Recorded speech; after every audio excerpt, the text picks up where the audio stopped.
नमस्कार, मी डॉक्टर कविता राणे. लक्षवेधीमध्ये आपल्या सर्वांचं स्वागत.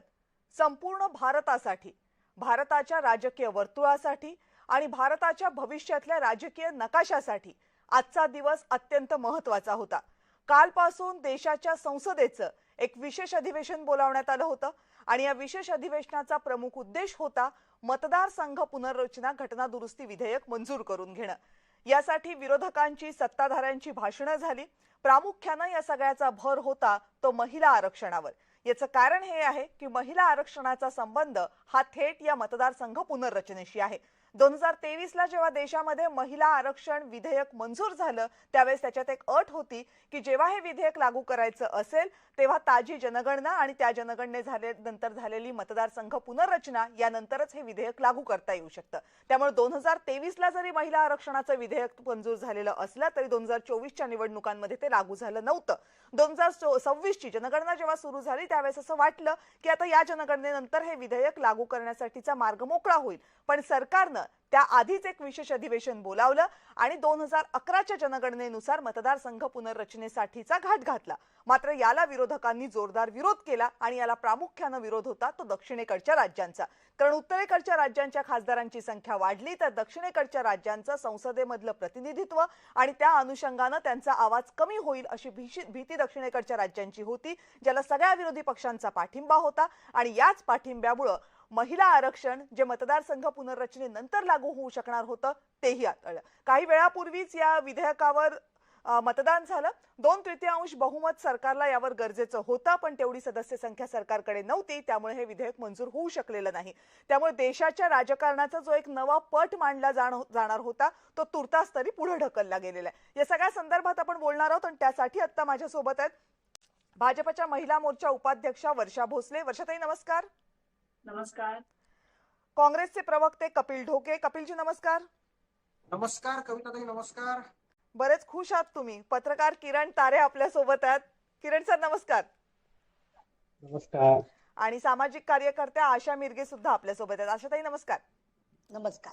बरं, कपिलजी फारच खुश होते. कपिलजी, का बरं एवढा आनंद झालाय? म्हणजे विधेयक सरकारचं मंजूर झालं नाही म्हणून हा आनंद आहे, महिला आरक्षण लागू होऊ शकलं नाही म्हणून हा आनंद आहे, की दक्षिणेकडच्या राज्यांना जे हवं होतं ते झालं म्हणून हा आनंद आहे? आनंद यासाठी आहे की सरकार जे महिला आरक्षणाच्या विधेयकाच्या नावाखाली महिलांच्या पदरा आडून या देशातलं घटनात्मक राजकीय स्ट्रक्चर बिघडवण्याच्या एका वेगळ्या उद्देशाने हे सगळं करत होतं. तो उद्देश आज देशातल्या सगळ्या विरोधकांनी फेल ठरवला, याचा मनस्वी आनंद आहे. महिलांचा सन्मान करण्यात भारतीय जनता पार्टीने आम्हाला गप्पा शिकवण्याची काही गरज नाही. मोदीजी असतील किंवा म्हणजे सगळ्यात जास्त आता आशाताई मिरगे या ठिकाणी आहेत, त्या महिला अत्याचाराच्या विरोधात काम करतात. त्यांना माहिती आहे जर सगळ्यात जास्त महिला अत्याचाराची प्रकरणं कधी झाली असतील तर ते यांच्या कार्यकाळामध्ये झालेले आहेत. आजही या देशातल्या महिला कुठेच सुरक्षित नाहीत आणि ते सगळं सोडून हे लोक संसदेमध्ये महिला आरक्षणाचं विधेयक आणून त्याच्या पाठीमागे यांना जे काही राज्य लोकसभेच्या जागांचा विस्तार करायचा होता, सीट्स त्या ठिकाणी वाढवायच्या होत्या, याचा हा डाव साध्य करण्याच्या संधी शोधत होते. परंतु देशातल्या सगळ्या विरोधकांनी आमचे नेते आदरणीय राहुलजी गांधी यांच्या नेतृत्वामध्ये हा डाव हाणून पाडला. आता यामध्ये कविताजी एक लक्षात घेतलं पाहिजे की या विधेयक नामंजूर करून घेत असताना विरोधी पक्षाच्या कुठल्याही सदस्यांनी महिला विरोध विधेयकाला आमचा विरोध आहे किंवा महिला आरक्षणाला आमचा विरोध आहे असं बिलकुल नाही. आम्ही महिलांच्या सन्मानात आहोत. आमचे नेते आदरणीय मल्लिकार्जुन खरगे साहेबांनी 2023 मध्ये महिला आरक्षणाचं विधेयक मांडलं होतं.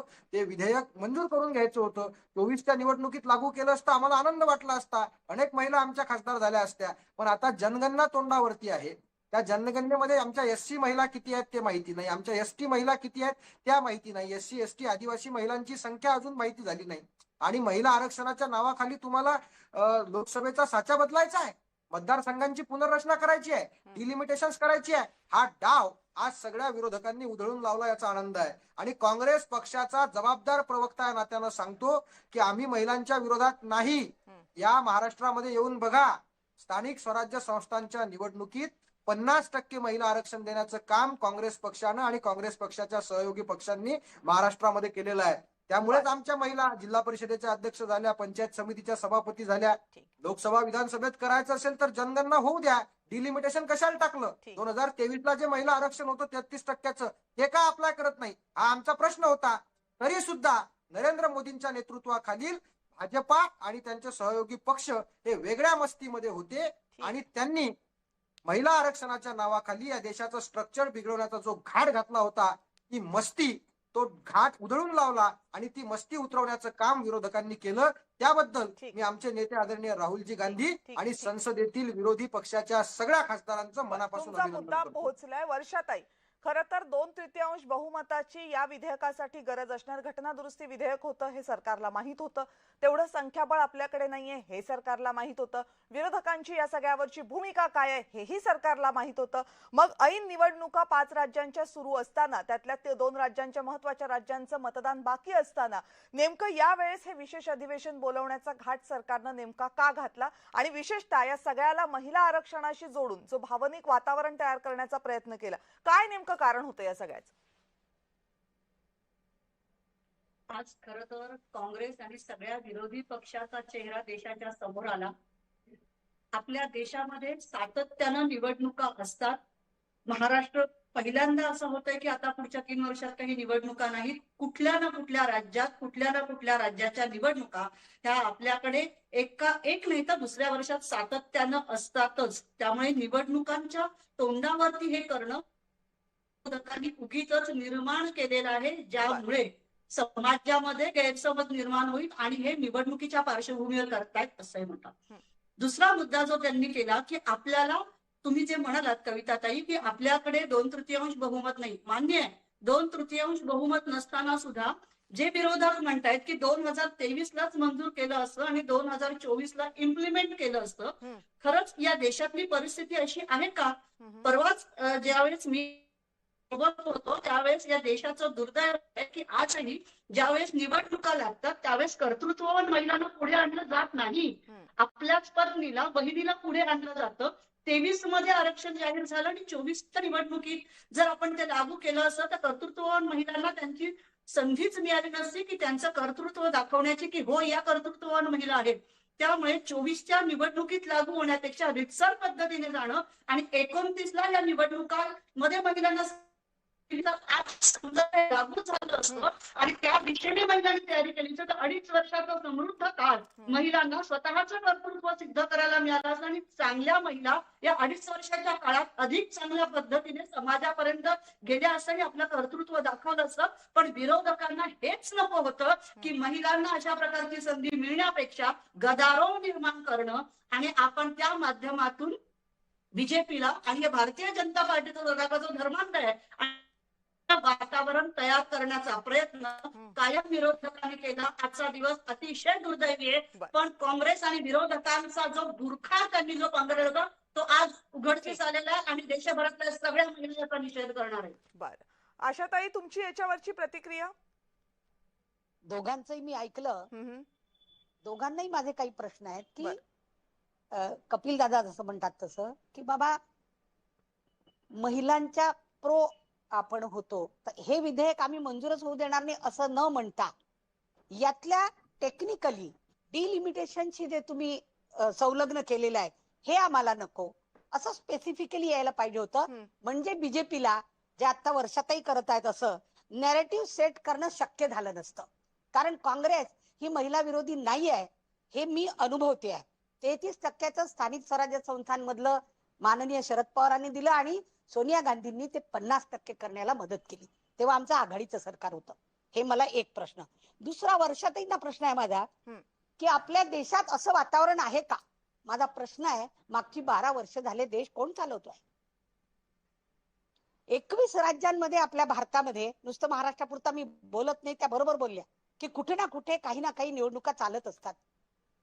आपल्या संपूर्ण भारतामध्ये 21 राज्यांमध्ये बीजेपीचं राज्य आहे. त्यातल्या 7 राज्यांमध्ये काय एका राज्यात तरी महिला मुख्यमंत्री आहे का?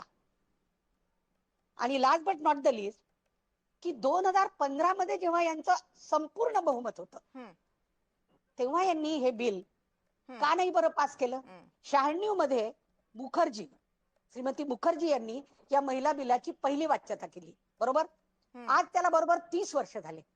30 वर्षातली 18 वर्ष आघाडीचं राज्य होतं. बीजेपीचं नव्हतं, आय डू ऍग्री. बट या 12 वर्ष झाले बीजेपीचं राज्य आहे. यामध्ये म्हणजे कसं झालंय ते, मी आज दुपारीच कुठल्या तरी एक पत्रकारांनी माझा बाईट नेला संध्याकाळच्या वेळेला, तर त्यांना मी सांगितलं हे कसं आहे बीजेपीचं, मी तुम्हाला जेव घालतो पण जिथे ताट ठेवलाय ते तुम्हाला आणावं लागेल, आणि जिथे ताट ठेवलाय तिथे एक कुत्रा आहे बरं का, लक्ष ठेवा, त्याची गोष्ट तुम्हाला करावी लागेल. मी तुम्हाला जीव घालतो पण आमच्याकडे वाटी नाही बरं का, बरोबर जेवून घ्यावं लागेल तुमचं. हे डिलिमिटेशन, हे सेन्सर, ह्या ज्या अटी घातल्या ह्या काय गरज आहे? Technically there is nothing in that. आणि कपिल एक गोष्ट बरोबर बोलले की खरंच आमच्या ओबीसी, एससी, एसटी ह्या महिला किती आहेत हे माहीतच नाही. 2011चा सेन्सस आपण घेतोय, तर आज आपण त्या महिलांवर तो अन्याय करत नाही आहे का? अमोल कोल्हे आमचे माननीय खासदार फार सुंदर बोलले.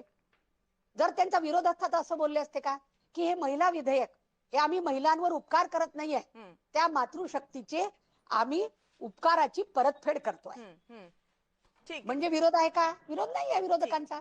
ठीक आहे, विरोधकांचा विरोध महिला आरक्षणाला नाहीये, पण त्याला जोडून जे मतदारसंघ पुनर्रचना विधेयक आणलं होतं त्याला आहे. किरण सर, आता याच्यातनं बरेचसे प्रश्न निर्माण होतात, पण एका प्रश्नाचं उत्तर सापडत नाहीये की सगळ्या गोष्टी माहीत असताना सुद्धा सरकारने याची घाई का केली? जे 2026 नंतर होईल, 26च्या जनगणनेनंतर होईल असं वाटत होतं, त्याला 2011 पर्यंत मागे ड्रॅग करण्याची घाई का केली? मला असं वाटतं की याच्यामध्ये पश्चिम बंगालची निवडणूक डोळ्यापुढे ठेवून मोदी सरकारने केलेला हा गेम होता. ओके. पश्चिम बंगालमध्ये महिला मतदारांचं प्रमाण अत्यंत निर्णायक आहे आणि महिला ठरवणार आहेत पश्चिम बंगालच्या पुढचा मुख्यमंत्री कोण असणार, हे अगदी जवळपास उघड झालंय. त्यामुळे आता जी स्ट्रॅटेजी दिसते की विधेयक पराभूत झालं त्याचं सगळं कापड विरोधी पक्षावर फोडायचं आणि विरोधी पक्षाने महिलांच्या आरक्षणामध्ये खोडा घातला असा प्रचार करायचा येत्या काही दिवसामध्ये, ही भाजपची स्ट्रॅटेजी याच्यामध्ये दिसते. या दोन्ही विधेयकांना समजा क्लब केलेलं असतं, दोन्ही विधेयकं वेगवेगळी असतील तर महिला आरक्षणाचं बिल मंजूर झालं असतं, डिलिमिटेशनचं मंजूर कदाचित झालं नसतं, कारण बहुमताचा आकडा होता तो मिळालेला नाही. पण या सगळ्या विधेयकांच्या पाडापाडीच्या खेळापेक्षा जास्त महत्वाचं मला काय वाटतं की गेल्या 12 वर्षात, म्हणजे आता पुढच्या महिन्यामध्ये मोदी सरकारला 13 वर्ष पूर्ण होतील, 12 वर्ष पूर्ण होतील. या 12 वर्षामध्ये मोदी सरकारचा सभागृहात झालेला हा पहिला पराभव आहे. ओके. ही मोदी सरकारसाठी किंवा भाजपसाठी ही चिंतेची गोष्ट असली पाहिजे खरं म्हणजे, की सगळ्यांना एकत्र घेऊन जाण्यास पराभव पत्करावा लागलाय आणि 12 वर्षानंतर याचा परिणाम असा होणार आहे की विरोधी पक्षांना ताकद मिळणार याच्यातनं. ओव्हर कॉन्फिडन्स भाजपचा कुठेतरी नडलेला दिसतोय आणि विरोधी पक्षांना मिळणारी ताकद आणि भाजपचा कार्यकर्ता समजा याच्यातनं खचला की आपला पराभव झालाय लोकसभेच्या पटलावर, तर मात्र भाजपला पुढची 3 वर्ष विरोधक नामोहरम करून सोडतील याच्यामध्ये काही शंका नाही. पण सर, खरं तर या विरोधी पक्षामध्ये सगळ्यात जास्त प्रमाणात जे खासदार आहेत ते दक्षिणेकडच्या राज्यांमधले आहेत, पश्चिम बंगालचे आहेत. जे पक्ष विरोधामध्ये उत्तरेकडचे आहेतच, पण मोठ्या प्रमाणावर खासदार आहेत ते दक्षिणेकडचे आहेत. काँग्रेसच्या खासदारांचा सुद्धा दक्षिणेच्या खासदारांशी चांगला संबंध. हे सगळं माहीत असताना ही जर सरकारनं रिस्क घेतली असेल आणि तेही विशेष अधिवेशन बोलवून, तर काहीतरी तर कॅल्क्युलेशन असणार आहेत. पण तेच म्हणाल, पश्चिम बंगालची निवडणूक हाच आता एकमेव अजेंडा भाजप पुढे आहे. निवडणूक जिंकण्यासाठी जे जे काही करता येईल ते सगळं करायचं. डिलिमिटेशन असं समजा डिलिमिटेशनचा पराभूत झाला हरकत नाही, 543 तर आहेतच ना. 2019 ची निवडणूक तेव्हा पण घेता येईल 543च्या आधारावर. पुढच्या वर्षी सेन्सस होणारच आहे, त्यामुळे पुढच्या वर्षी परत बिल आणता येईल. बिल आणण्याला बंद नसतं, बिल कधी आणावं किती आणावं याला काही मर्यादा नसतात, ते आणता येतात. पण आता इमिडिएट टार्गेट काय? इमिडिएटली टार्गेट आहे ते पश्चिम बंगालची निवडणुकीमध्ये ममता बॅनर्जी यांच्या स्थानाला धक्का पोहोचवणं, त्यांना त्यांचं सिंहासन त्यातनं ढासळणं, हे भाजपचं टार्गेट आहे. आणि पश्चिम बंगालमधल्या महिलांच्या आपण सगळ्यांच्या प्रतिक्रिया बघतो, तर लक्ष्मी भांडार योजना असो किंवा अन्य कुठल्या योजना असो, या योजनांमुळे पश्चिम बंगालच्या महिला मतदार ममता बॅनर्जींच्या पक्षाला भरभरून पाठिंबा देतात. उद्या त्यांच्या मनामध्ये जर असं काही कालवण्यात आलं की ममता बॅनर्जींसारख्या अनेक विरोधी पक्षांमुळे तुमचं आरक्षण गेलं, तर काही होऊ शकतं ना. म्हणजे महिला हा तशा, तुम्ही सगळे आत येईल म्हणून तुम्हाला सांगतोय की महिला तशा भावनिक दृष्ट्या अटॅच होतात या सगळ्या गोष्टींची. आपण महाराष्ट्रामध्ये देखील बघितलं, महाराष्ट्राच्या निवडणुकीमध्ये लाडकी बहीण योजना जाहीर झाली आणि कसं चित्र बदललं. अवघ्या 6 महिन्यापूर्वीचा लागलेला निकाल विधानसभेला कसा परावर्तित झाला हे आपण सगळं बघितलंय. त्यामुळे भावनिक दृष्ट्या कुठल्या दृष्टीने ते टर्न होईल हे आपल्याला सांगता येणं अवघड आहे. भाजपने रिस्क घेतलेली आहे, त्याच्याबद्दल ती शंकाच नाही. खूप मोठी रिस्क घेतली आहे. हम्म. पण राजकारणामध्ये रिस्क ही घ्यायचीच असते. रिस्कच घेतली नाही तर राजकारण कसं? बरोबर आहे. ठीक आहे. याच्याबद्दल वर्षाताई मी तुमच्याकडे येते, पण त्या अगोदर कपिल ढोके, तुम्हाला आणखी एखादा मुद्दा मांडायचा असेल तर मांडा, म्हणजे मग मला सगळे मुद्दे घेऊन वर्षाताईंकडे जाता येईल. नाही, आता वर्षाताई जे सांगत होत्या, ज्या हा. पद्धतीने नरेटिव्ह त्या सेट करत होत्या की काँग्रेसचा चेहरा उघड झाला, वर्षाताईंना पुन्हा एकदा सांगतो की आपण संसदेतल्या सगळ्या चर्चा ह्या अत्यंत बारकाईनं ऐकल्या पाहिजेत, कान देऊन ऐकल्या पाहिजेत. कुठल्याही काँग्रेसच्या खासदारानं किंवा विरोधी पक्षाच्या खासदारांनी महिला विधेयकाला किंवा महिला आरक्षणाला विरोध केलेला नाही. महिला आरक्षणाच्या नावाखालून जे डिलिमिटेशन्सचा घाट हे लोक घालत होते त्याला आमचा विरोध होता. आणि कविताजी, आपण दररोज कुठल्या ना कुठल्या विषयावरून चर्चेत असतो. भारतीय जनता पार्टीच्या लोकांमध्ये एक वेगळ्या प्रकारचा अहंकार आपल्याला सातत्यानं पाहायला मिळतो. परंतु आज देशाच्या दृष्टीनं अत्यंत आनंदाचा दिवस आहे. महिलांच्या सन्मानासाठी आम्ही कटिबद्ध आहोत. जाणीवपूर्वक बोलतो, महिलांचा सन्मान केला जाईल, महिलांचं आरक्षण यांच्या पुढे जाऊन आम्ही दिलेलं आहे. परंतु भारतीय जनता पार्टीची जी सभागृहातली मस्ती आहे ते उतरवण्याचं काम विरोधकांनी केलेलं आहे. हे देश पाहत आहे. आणि येत्या 2029 पर्यंत नरेंद्र मोदी आणि त्यांच्या नेतृत्वातील सगळ्या भाजपला आता प्रत्येक ठिकाणी हार पत्करावा लागेल असा मेसेज आजच्या या प्रकरणातून गेला. एवढंच मी या ठिकाणी प्रामुख्यानं सांगतो. वर्षाताई, 2026 ची जनगणना होईपर्यंत थांबलं असतं आणि त्याच्यानंतर जर हे विधेयक आलं असतं तर त्याला नकार देण्याची किंवा त्याला विरोध होण्याची शक्यता फार कमी होती. रादर त्यात आता जे सांगितलंय 50% आम्ही सगळ्याच राज्यांच्या जागा वाढवतोय ते सरकारकडे होतच सांगायला, आणि मग महिला आरक्षणाला विरोधही करता आला नसता, कारण ते नियमानुसार 2026 च्या जनगणनेनुसार आणि मतदारसंघ पुनर्रचनेनुसार होणार होतं. मग ही घाई फक्त पश्चिम बंगालच्या निवडणुका, तामिळनाडूच्या निवडणुका समोर आहेत त्यामध्ये फायदा व्हावा यासाठीच होती. कविताजी, सातत्यानं पश्चिम बंगालच्या निवडणुकांचा उल्लेख करणं आणि तिथल्या महिला मतदारांची संख्या अधिक आहे आणि महिलांमध्ये भारतीय जनता पार्टीने लक्षात यावं की ममताजीची भूमिका आहे, सगळ्या अर्थाने बोलणं हे अत्यंत चुकीची विधान आहेत. पुन्हा सांगते, या देशात निवडणुका होत असतात, त्यामुळे मी त्याविषयी फार बोलणार नाही. पण घटनेच्या कलम 81 विषयी नक्की मला बोलायला आवडेल, कारण तुम्ही 2026 ची जनगणना होऊन त्यानंतर आपण या प्रक्रियेला पुढे गेलो असं तर चाललं नसतं का? परत सांगते, महिलांनी 2029 ची निवडणूक लढायची नाही का? त्यांनी अजून पुढची 5 वर्ष वाट बघायची का? जर 2026च्या प्रमाणे एक किरणजी, माझं बोलणं होऊ दे, माझं बोलणं होऊ दे.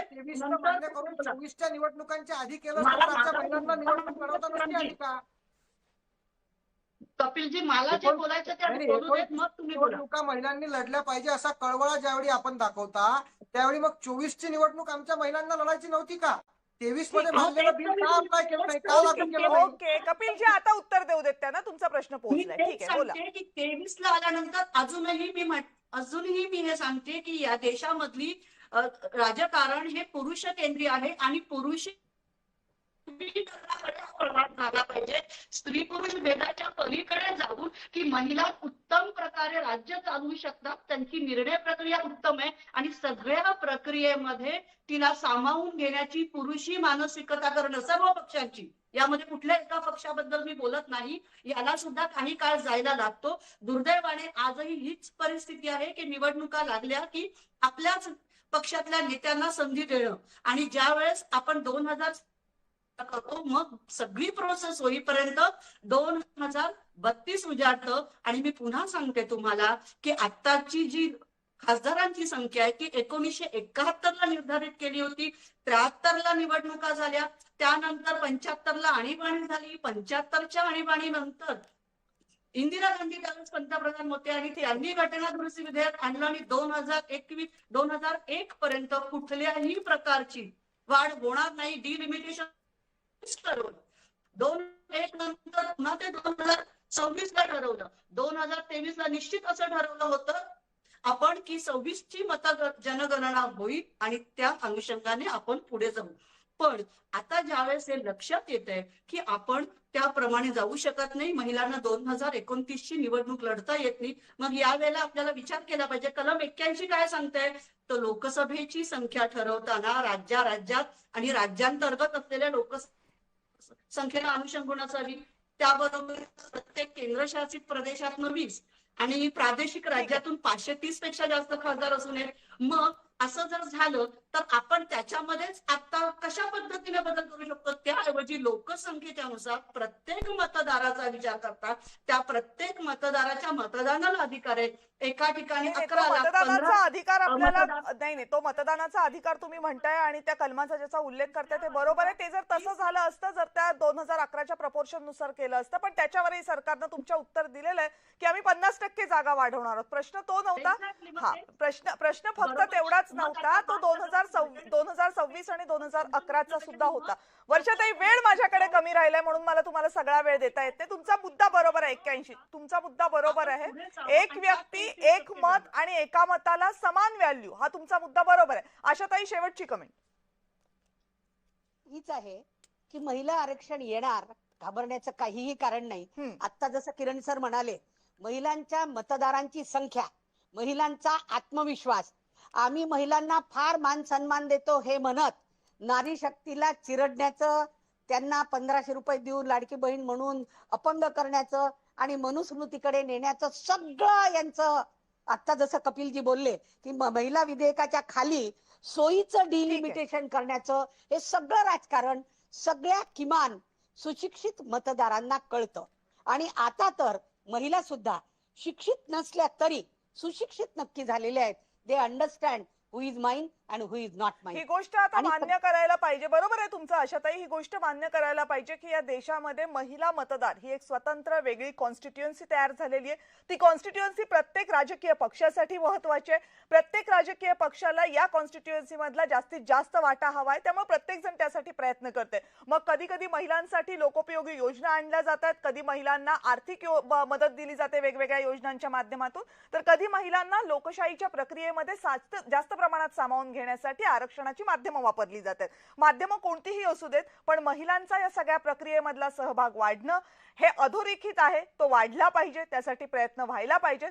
फक्त ते प्रयत्न व्यवस्थेच्या आत असले पाहिजेत आणि सर्वमान्य असले पाहिजेत, तरच ही आरक्षण आणि महिलांच्या पुनरुत्थानाचे प्रयत्न हे आपल्याला गुणात्मक दृष्ट्या वाढताना दिसतील. त्यासाठी प्रयत्न होतील अशी अपेक्षा करूया. 2029 मध्ये 33% महिला या लोकसभेतल्या खासदार असतील, महिला असतील अशी ही अपेक्षा करूयात. आपण सगळेजण या चर्चेमध्ये सहभागी झालात, सगळ्यांचे मनापासून आभार. आणि लक्षवेधीमध्ये वेळ झाली इथेच थांबण्याची. पाहत रहा जय महाराष्ट्र.